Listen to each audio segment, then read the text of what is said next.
This world has always been so. Life abides no reason, for none are born by their own consent. Death abides no reason, for it cannot be defied, even by those who see it coming.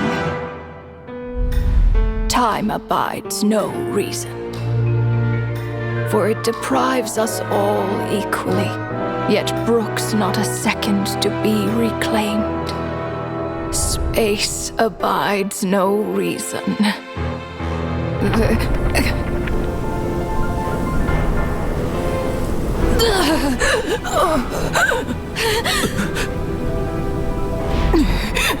The ruler of space stopped the golden-haired twin travelers and mercilessly tore them apart.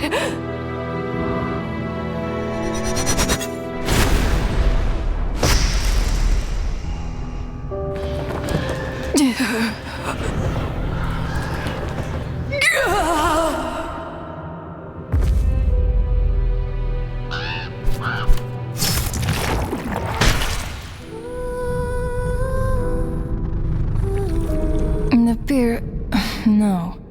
This looks more like Rhine-daughter's doing. Please don't litter other people's spaces with your bizarre creations. Unsurprisingly, all life here has been rendered unstable, tainted by the ruler of space. I have seen enough to know that repeating this experiment would be fruitless.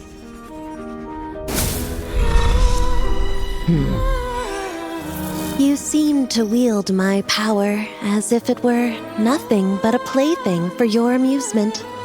Although merging with you has stripped me of agency, I shall still continue to voice my disapproval. My dear Rhine-daughter. You have my respect, Nibirius.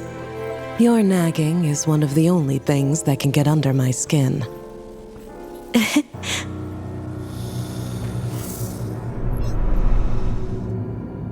And you, Istaroth, why did you bestow history upon them? I had to find some way to pass the time, did I not? After all, it's clear that Asmodee is not here. Well, perhaps you could share your input a little earlier next time. But you're right, there's no trace of Asmodee here. Where has she gone? Anyway, it's time I put this space out of its misery.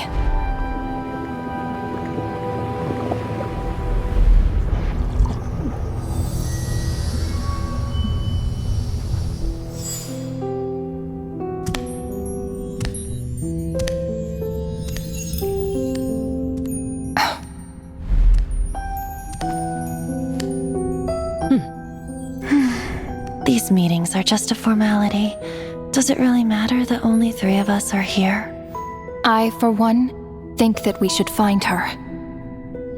Since the heavenly principles cast us as shades, not one of us has ever missed a meeting. What if she just switched sides?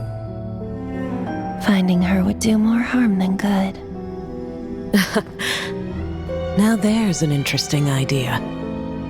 Better than being devoured. Just switched sides? You make it sound like such a trivial affair. We are shades, shadows of the heavenly principles. It's unthinkable. Unless she loves her new master more than her own self. Renova, do you know that you're being watched? By whom? Whose gaze could pierce this far?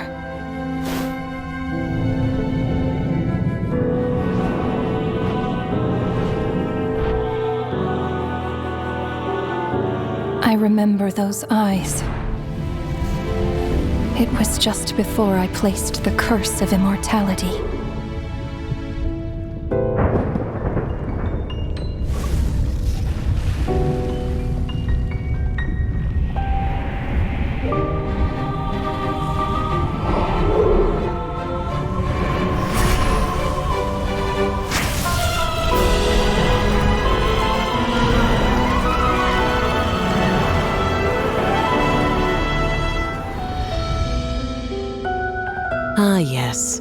He's an old acquaintance of mine. I'm sure that working for the Tsaritsa has helped him let go of his past obsessions. The Cryo Archon. With her paltry powers, she dares set her gaze on the heavenly principles. The heavenly principles have yet to awaken. If I were her, I wouldn't pass on that opportunity either. My dear Rhine daughter, you know I cannot allow you to think that way.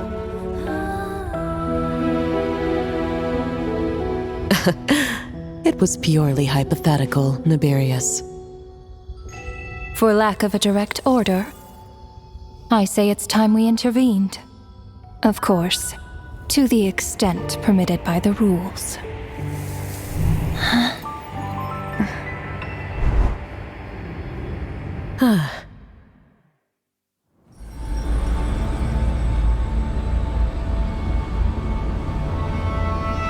The gaze of the gods has always been considered a blessing.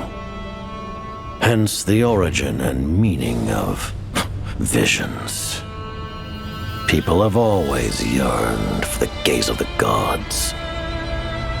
And yet, it is said that when mortals look directly upon the gods, they invite their wrath and retribution. And what of it? Lives will be lost, a nation brought to ruins. So be it. It is nothing I have not endured before. I already know the price of gazing upon the gods. So tell me, what is the price of killing a god?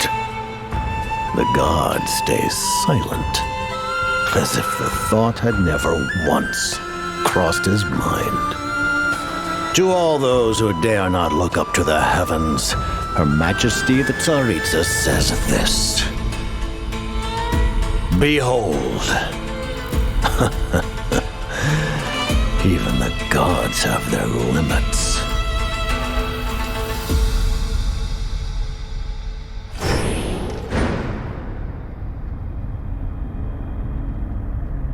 Inspection over. Return to your posts.